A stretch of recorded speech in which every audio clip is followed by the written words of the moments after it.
Bienvenidos a Polos Opuestos, soy Germán Espinel y hoy los estaré acompañando por Noemí Sanín.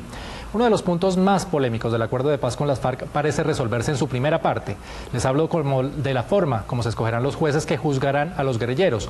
Gobierno y FARC invitaron al Papa, al secretario de la ONU y a la Corte Suprema de Justicia de Colombia como garantía de transparencia en esa selección. Pero aún así hay críticas, como también las hay frente a otro punto de la justicia que se aplicará a las FARC, el del alcance de la amnistía. De esto vamos a hablar hoy con Camilo Gómez Alzate, quien fue alto comisionado de paz en Colombia y quien participó en un frustrado intento de negociación con las FARC. Y con Ariel Ávila, politólogo y subdirector de la Fundación Paz y Reconciliación. Así que, señores, entremos en materia. Estos invitados garantizarán que haya justicia, que haya transparencia. Empiezo por usted, doctor Camilo Gómez. El problema no es los invitados. ¿Quién va a dudar del Papa, por ejemplo? Su santidad, creo que nadie, ni los no creyentes pueden tener esa duda. Pero ellos lo que hacen no es escoger los jueces, es escoger una persona que a su vez va a escoger los jueces. Y el problema está en que esta justicia que se creó sustituye constitucionalmente todo nuestro sistema de justicia forjado con muchas dificultades. Por ejemplo, ¿por qué este tribunal puede juzgar a las FARC por este tipo de delitos atroces? ¿Por qué la Corte Suprema no lo hace? La Corte Suprema de Justicia en Colombia puede juzgar hasta al presidente, pero no a los guerrilleros, no. Es decir, hay una sustitución completa de la Constitución con el esquema de justicia que se crea en los acuerdos de La Habana, que reformaron la Constitución por la puerta de atrás sin que se nos haya oído a los colombianos y sin que haya sido una reforma democrática. Creo que el punto, más que decir que si el Papa o no va a hacer una buena elección, estoy segurísimo que la va a hacer, pero de ahí para adelante no sabemos. ¿Qué opina Ariel? El proceso de paz de La Habana crea una cosa que se llama la Jurisdicción Especial para la Paz, donde básicamente van a entrar todos los actores que cometieron actos en el marco del conflicto armado. Le doy este dato. A hoy, la justicia colombiana no ha llevado el primer jefe de las FARC a una cárcel o a una sentencia condenatoria que efectivamente esté. Con la Jurisdicción Especial para la Paz, todos los jefes de las FARC van a pasar por la justicia transicional, van a tener que decir la verdad, pedir perdón y dar garantías de no repetición. Uno de los grandes debates, y que era el brazo político pues del uribismo, era que las FARC iban a escoger los magistrados que los iban a juzgar. Eso queda totalmente descartado. El ICTJ, la Corte Suprema, Ban Ki-moon, secretario general de Naciones Unidas, y el Papa Francisco van a escoger los delegados que a su vez van a seleccionar los magistrados. Esto da garantía total de independencia. Hay algo importante: el Tribunal Especial para la Paz va a tener 5 secciones, cada sección con 5 magistrados, 3 nacionales y 2 internacionales, y por ahí va a pasar. Yo lo que digo es, aquí va a haber mucha justicia, muy poca impunidad. ¿Solo serán los guerrilleros juzgados por este tribunal especial? Este tribunal para la paz, especial para la paz, juzga a todos los actores que estuvieron envueltos en el marco del conflicto armado, a excepción de los paramilitares, que para eso tienen la Ley de Justicia y Paz. Pero en este podrían entrar empresarios, podrían entrar políticos, etcétera. Todo el que estuvo en el marco del conflicto armado entra. Y es muy importante aclarar esto: el que diga la verdad, colabore, pida perdón y dé garantías de no repetición, entra por una autopista, como lo dice el exmagistrado Henao, de tener hasta 5 años de restricción a la libertad. Y los que no ayuden parcialmente, 8 años de cárcel o 20 años de cárcel. Eso dice la Jurisdicción Especial para la Paz. Doctor Gómez, está claro que usted no está de acuerdo con este tribunal y cómo se está sustituyendo, según usted, a la justicia colombiana, pero el juzgar a otros actores del conflicto no podría garantizar que conozcamos algún día la verdad de lo que ha pasado en el conflicto. No, yo creo que primero, en un proceso con las FARC, no veo yo por qué se tiene que ampliar a otros actores del conflicto. La justicia transicional debió ser para las FARC, no más. Aquí, por ejemplo, según la norma y el acuerdo hecho en La Habana, todo aquel que haya cometido un delito directa o indirectamente relacionado con el conflicto pasa por ahí y no paga ni un día de cárcel. No, para que seamos claros, para que no haya dudas aquí, las FARC no van a pagar cárcel, van a pagar restricciones a la movilidad, es decir, van a estar en un municipio y no van a poder salir del municipio, con una condición: que digan la verdad. Yo creo que el primer punto crítico es que sea ampliado. Un ladrón de celulares que robó los celulares para entregárselos a las FARC para sus comunicaciones, entra a ese tribunal. Un secuestrador que secuestró para venderle secuestrados a las FARC entra a ese tribunal. Eso no me parece a mí correcto ni acertado. Esos son delincuentes comunes que deberían estar sujetos a la justicia ordinaria. Lo segundo es que crear un sistema de justicia transicional es indispensable en un proceso de paz, es sano, es correcto, pero un sistema de justicia transicional que esté dentro de la institucionalidad de la justicia. Ustedes saben, por ejemplo, que la justicia ha tenido 1.300 víctimas ocasionadas por el conflicto, que los jueces, magistrados han sido perseguidos, asesinados. Es decir, nuestra justicia ha actuado. La justicia ordinaria ha juzgado narcotraficantes, paramilitares, militares, parapolíticos, políticos, guerrilleros, y los ha condenado, etcétera. Yo creo que sacar la institucionalidad, desechar lo que la justicia ha hecho, no era bueno. Pero ya está pactado así en La Habana. Exacto, le iba a preguntar, entonces, ¿cuál sería la fórmula para que estemos contentos, los que no están contentos con esto, que estén contentos con el tema de justicia? Lo primero, que no se involucrara a la Constitución. Es que esos acuerdos pactados en La Habana por unos pocos se meten a la Constitución que nos rige a los 50 millones de colombianos. Segundo, me parece que debería existir un tipo de penas que sean reales, eficaces. Ha habido una gran discusión sobre los parámetros internacionales que establece la Corte Penal Internacional para quienes han cometido delitos de lesa humanidad. Aquí hay serias dudas de que las penas pactadas se cumplan en ese sentido. Entonces la justicia penal internacional podría acabar vigente. Hoy en día se le quiso dar a las FARC unos niveles de seguridad jurídica, un poco contradictorio que las FARC, que luchó contra el sistema jurídico colombiano, ahora acuda a él para pedir seguridades. Y la única seguridad viable... Pero eso es un logro que se ha dicho en las negociaciones, que es un logro que las FARC se acojan a la justicia que tanto han criticado, ¿no, Ariel? Mira, yo... Que acepten un modelo de justicia de las FARC, sí, no es un logro desde el punto de vista que uno quiera verlo, pero es que yo lo veo, perdón Ariel, que continúe para redondear la idea. El problema es que se buscó darles una serie de garantías jurídicas y hoy las FARC no tienen garantías de la seguridad jurídica que venga hacia adelante. Si yo fuera las FARC estaría preocupadísimo. Porque, por ejemplo, con un referendo con un límite del 13% se aprueban los acuerdos, pero en un par de años se pueden desaprobar. En 2 años cambia el presidente y el país lo vino cambiando de tendencia. Es decir, aquí se debió haber dado seguridad política y fue la única que no se dio. A ver, 3 cosas sobre el asunto, sobre esto. Lo primero es que la Jurisdicción Especial para la Paz está montada sobre la verdad y la reparación a las víctimas. Si usted dice la verdad, repara, da garantías de no repetición y pide perdón, tiene 5 años de restricción a la libertad, que el tribunal va a establecer cuál es. Si usted dice parcialmente o colabora parcialmente, 8 años de cárcel. Y si usted no dice y no colabora, 20 años de cárcel. Es decir, se premia la verdad. Al final el país va a conocer mucha verdad. Lo segundo, y también esto es muy importante, si las FARC quieren restriccionar la libertad, tienen que contar la verdad, tienen que reparar, tienen que dar garantías de no repetición, decir dónde están los secuestrados, dónde quedaron sus cadáveres. Y claro, esto es para todo el mundo. Lo que no nos puede pasar es lo del M-19, que recibió unos beneficios jurídicos y Plazas Vega terminó en la cárcel. Aquí todos en la cama o todos en el suelo. Todos los que participaron, políticos, empresarios, pasan. Y si no, pues ninguno pasaría. Y pasan los determinantes de los hechos. La Jurisdicción Especial para la Paz es muy clara en eso. Es decir, aquel persona que financió grupos armados ilegales pasa. Pero el pobre ganadero o campesino que tuvo que pagar una vacuna, pues ese no pasa, pero pasan los determinantes de los hechos.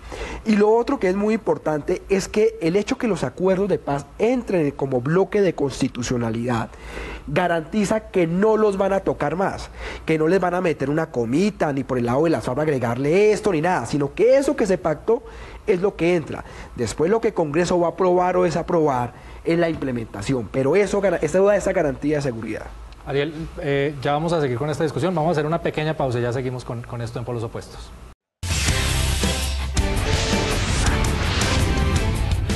Vamos a seguir hablando sobre el tema de justicia y la verdad que hemos hablado en el programa.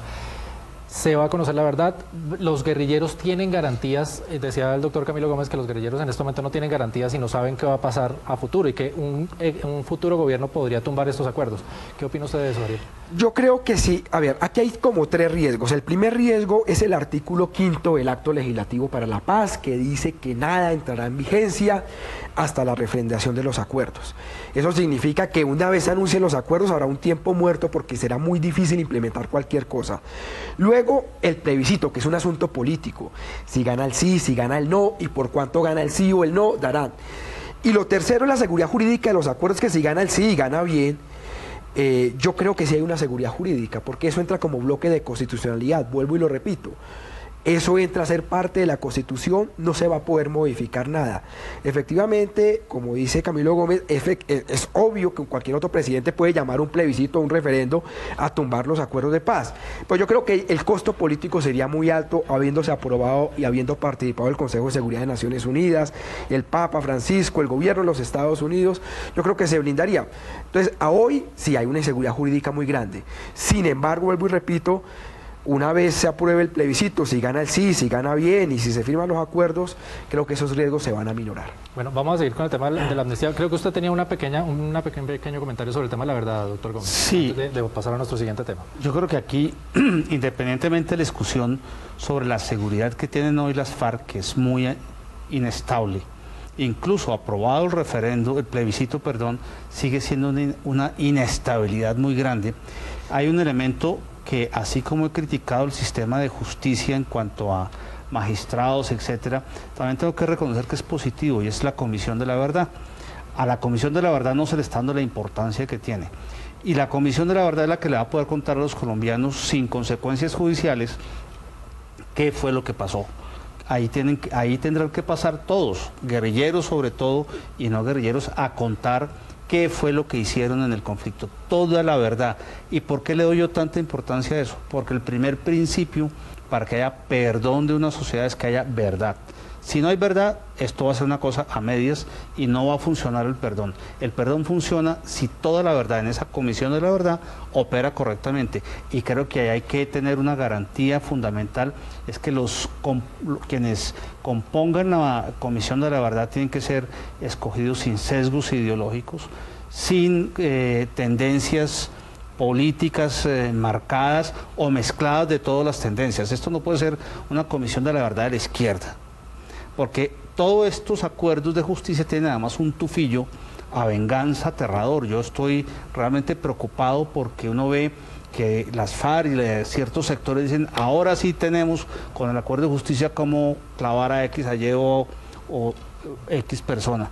Eso, la justicia no puede ser ni la justicia creada para el proceso de paz, ni la ordinaria puede ser una justicia de venganza. Y hay un tufo en esos acuerdos de La Habana de justicia-venganza. Bueno, pasemos al otro tema, que es el de amnistía. ¿Cuál va a ser el alcance de la amnistía? ¿Cuándo vamos a ver realmente el alcance de la amnistía y cómo se va a definir esa amnistía? Básicamente, la amnistía es una figura normal dentro de los procesos de paz, dentro de un proceso de desmovilización. Por ejemplo, con los paramilitares se otorgó una amnistía amplia a más de 20.000 paramilitares. ¿Qué es lo que dice en este caso la Jurisdicción Especial para la Paz? Los delitos conexos a la rebelión o al famoso delito político, las personas que cometieron esos delitos serán beneficiados de la amnistía. Solo los crímenes internacionales no serán amnistiados. Lesa humanidad, genocidio, por ejemplo, eso no va a ser amnistiado. Todos los demás delitos sí. ¿Qué significa esto? Sobre el papel significa que la base guerrillera va a ser casi que amnistiada, el guerrillero raso. Pero los jefes, los que comandaron operaciones, ellos sí van a pasar por la autopista de la Jurisdicción Especial para la Paz y del Tribunal Especial para la Paz. Entonces los ciudadanos tienen que estar tranquilos, es decir, los que cometieron delitos de lesa humanidad, las pescas milagrosas, por ejemplo, van a entrar a un tribunal. ¿Pero qué pasa con el narcotráfico, por ejemplo, que es uno de los temas que preocupa por esta amnistía? Ese es el debate que se está, qué es conexo y qué no es conexo al delito político o a la rebelión. Por ejemplo, el narcotráfico. Yo sí creo que una cosa es el narcotráfico como yo para quererme enriquecer y hacer de esto un negocio, como yo para adquirir plata y hacer la guerra con esa plata. Eso es lo que actualmente se está debatiendo todavía en La Habana, es la conexidad de esos delitos. Pero claramente, lesa humanidad no será amnistiada. ¿Qué opina usted de eso, doctor Gómez? Sí, yo entiendo que en los procesos de paz y el derecho internacional humanitario, los convenios de Ginebra así lo determinan. Cuando no hay delitos de lesa humanidad ni crímenes de guerra, hay lugar a una amnistía lo más amplia posible, dice textualmente los convenios de Ginebra. Pero aquí en Colombia eso tiene unas variaciones. Por ejemplo, un guerrillero raso que cuidó secuestrados participó en un secuestro, evidentemente, y ese secuestro es considerado un delito de lesa humanidad. Cuando volaron el Nogal, el guerrillero que transportó los explosivos, ese cometió un delito de crimen de guerra y un delito de lesa humanidad. Posiblemente muchos de los guerrilleros rasos van a salir, pero no todos. Y en segundo punto, el tema que usted notaba que a mí me genera siempre una gran preocupación. En el año 2009, el presidente Juan Manuel Santos dijo casi que textualmente: las FARC son hoy consideradas uno de los carteles de la droga más grandes del mundo. Vamos a amnistiar entonces el narcotráfico. Todos los millones de dólares que invirtieron los Estados Unidos y la Unión Europea para luchar contra el narcotráfico, los metemos en la caneca porque el narcotráfico va a ser amnistiado. ¿Cuántos narcotraficantes puros, distintos a los que han estado vinculados a las FARC, se van a meter por ahí? Por ejemplo, la amnistía con relación al tráfico de armas, ¿qué va a pasar? Las FARC nos darán las rutas de las armas, los vendedores internacionales de armas, los vendedores internacionales incluso venezolanos de explosivos. O sea, hay aún un monto de dudas importantes, y la amnistía tiene implicaciones para temas como la participación futura en política de los guerrilleros. Yo creo, y siempre lo dije, que un proceso de paz implica pasar de ser guerrillero a pasar a ser política. Pero las normas en el año 2012, cuando se aprueba el Tratado de Roma, la Convención de Roma, empiezan a cambiar. Yo me acuerdo, vale la pena la anécdota, una conversación con Manuel Marulanda a finales del año 2001, donde por encargo del presidente le pregunté: Marulanda, ¿ustedes quieren ser narcotraficantes y terroristas o quieren ser políticos? Se lo pregunté a él, a Jojoy y a toda la cúpula para que me contestaran. Nunca hubo una respuesta clara, nunca la hubo, y eso hoy el mundo no lo puede pasar de largo porque las normas internacionales no se lo permiten a Colombia. Dentro de la verdad, ¿conoceremos esas rutas de narcotráfico, esas rutas de armas, de tráfico de armas? Sí, tendremos que conocer toda la verdad. Igual y esto no tiene un tufillo de venganza. Todos los actores que participaron en esto tienen que entrar, empresarios, políticos, los que tuvieron que ver. Es que no es para una sola parte, o sea, no es venganza, es que aquí todos los determinantes de los hechos entran a eso y vamos a conocerla. Para eso está un tribunal con 5 secciones, desde los de conocimiento hasta el de revisión. Y el propio fiscal hablaba de que hay 33.000 noticias judiciales, o sea, ya hay mucho material cómo arrancar esto. Obviamente, va a haber un proceso de investigación, va a haber un tiempo muerto que llamamos nosotros. Se firma el acuerdo hoy, la primera sentencia del tribunal saldrá 1 año o año y medio después, digamos, porque primero tiene que hacerse toda la investigación, seleccionarse los magistrados, etcétera. Entonces habrá un tiempo muerto. Y lo otro es que en el reglamento de la Corte Penal Internacional, en los acuerdos de La Habana, no hay ninguna cláusula, párrafo, parágrafo, anotación que limite la participación política por estar en medio de un proceso de justicia transicional. Hay que buscar una simultaneidad entre eso, pero no hay nada que limite eso. En la Constitución no es una limitante. Quienes han cometido delitos de lesa humanidad o crímenes de guerra no pueden hacer política.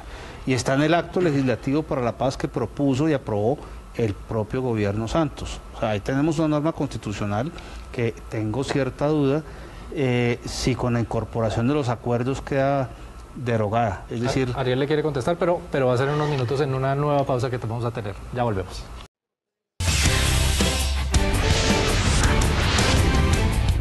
Seguimos en polos opuestos, la discusión está abierta ahora sobre el tema de la amnistía que recibirían las FARC. Y quería preguntarles también, ¿podría destapar una gran olla de corrupción el tema de la verdad que cuenten los guerrilleros y esa amnistía que se va a brindar no solo a guerrilleros sino a los actores del conflicto? Porque el narcotráfico, el tráfico de armas no lo hicieron solo las FARC, lo hicieron con la anuencia o con el permiso o con la corrupción de algún funcionario público, de alguna autoridad. ¿Eso podría destapar una olla gigantesca de corrupción? Yo creo que lo que va a haber es un proceso de, llamémoslo así, de que el país se va a dar cuenta qué fue lo que pasó realmente en el conflicto. Y obviamente la verdad va a traer delación. ¿Qué tanta delación aguanta esa sociedad? Esa es una pregunta del millón que yo también tengo. Es decir, en la medida que usted comienza la verdad, a decir la verdad, usted comienza a echar el dedo, digamos, o sea, usted comienza a acusar gente. Entonces, obviamente hay una preocupación siempre en estos procesos de paz. Pues una pregunta que no tiene respuesta ahorita, es ¿qué tanta delación aguanta la sociedad colombiana? Y lo otro, y que eso también es muy importante, es que, claro, la Constitución colombiana en el año 2012 se aprobó el marco jurídico para la paz, que dice que los que tienen delitos de lesa humanidad no pueden participar en política. Pues básicamente el Acuerdo de La Habana no restringe esos derechos, aclara que no hay problema. Y lo que pasa es que cuando entra a bloque de constitucionalidad, por acto legislativo, ese punto 2 de La Habana sustituye o tumba el marco jurídico para la paz. Entonces, me da la razón en que los acuerdos de La Habana, firmados entre 15 guerrilleros y 15 negociadores del país, cambian la Constitución colombiana, que debería ser por democracia cambiada por los procedimientos ordinarios. Eso es exactamente el corazón. Yo no sé si los colombianos estarán de acuerdo en que 6.000, 7.000, 10.000 guerrilleros, pongámoslo como exagerado, nos cambien la Constitución. Es que la Constitución es el acuerdo de paz en el que vivimos todos los colombianos. Por eso el mecanismo de refrendación no es válido, debió haber sido un referéndum, un plebiscito. Por eso las normas constitucionales, y lo dijo la Corte Constitucional, no se pueden adoptar mediante plebiscito. Otra duda jurídica profunda que le surge a los acuerdos de La Habana: el acto legislativo que los quiere incorporar está sujeto al plebiscito. La Corte Constitucional dijo que con plebiscito no se incorporaban. Exactamente ha dado Ariel en el punto concreto que una norma constitucional no se puede cambiar sino por un procedimiento democrático. Y aquí no solo se cambia una norma, todos los acuerdos de La Habana incorporados a la Constitución sustituyen una parte esencial de la Constitución. Y yo creo que ahí sí los colombianos tenemos que, como dicen popularmente, pellizcarnos. La Constitución es lo más sagrado, es lo más profundo, es lo que nos une a todos. No nos lo pueden cambiar 6.000 tipos que se dedicaron 50 años a delinquir. Básicamente, cuando entra los acuerdos de La Habana como bloque a ser parte de la Constitución, lo que garantiza y da seguridad jurídica a las partes, que las FARC no van a utilizar ninguna triquiñuela para modificar eso y que el gobierno tampoco. Y ese es un costo bajito para acabar esta guerra. Fíjese una cosa, 180 días después de la firma del acuerdo, ya no habrán FARC, ya no existirán las FARC, se habrán acabado como organización armada. Que tenemos que verificar, claro, para eso está el Consejo de Seguridad de Naciones Unidas. ¿Qué más quieren? Estar paz de parte de Estados Unidos, Rusia, China, Francia. Entonces ahí va a estar. Ahora el problema que tenemos es que hay unos, los que quieren supuestamente acabar con la guerra, ahora se oponen al desarme de las FARC. Entonces yo lo que digo es, aquí hay, en este proceso hay una seguridad jurídica que requiere el proceso, que se va a dar por bloque de constitucionalidad y que eso tranquilizaría a las partes. Y los colombianos a los 180 días van a ver que ya no habrán FARC armadas. Ahora, si votan por el no, pues vamos a seguir en este proceso unos años más, muy seguramente. Y eso toca otro tema. Los que están en contra o los que están apoyando el no, dicen que se podría volver a negociar. Están insistiendo en que se podría volver a empezar a negociar. ¿Usted cree que se podría? Yo creo que no. O sea, es que, sí, me van a decir, pero Carlos Antonio Lozada, de las comandantes de las FARC, en una declaración dijo que ellos no volverían a la guerra. Pero lo que pasa es que si gana el no, no hay ley de amnistía. No hay zonas de concentración, o sea, la guerrilla tiene que salir otra vez, que si está cercana a las zonas de concentración, a combatir. Y al presidente no le queda otra alternativa que a la orden de combatir. Que un año después, que un año y medio, que 2 años después, se vuelvan a abrir las negociaciones y a modificar cosas para durar otros 4 años negociando, pues eso es otra cosa.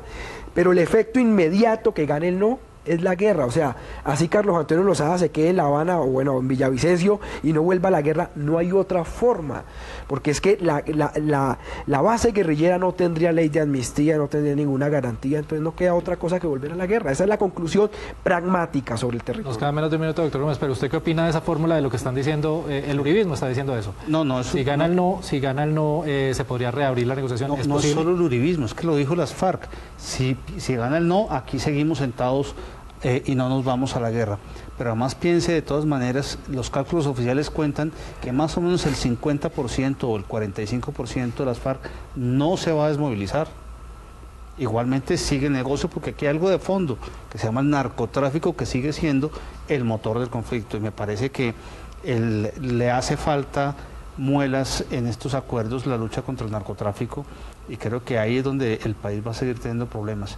Creo que Ojalá el país encontrara antes del plebiscito un acuerdo político para que esto no tuviera que llegar a desenlaces radicales del sí o del no. Bueno, la discusión sigue abierta, esto creo que no los va a poner de acuerdo definitivamente, pero señores, muchas gracias por estar con nosotros y aquí termina Polos Opuestos por hoy. Recuerden que ustedes pueden seguirnos en nuestra cuenta de Twitter, @poloscaracol. La próxima semana estaremos de nuevo con otro tema de actualidad. Hasta entonces.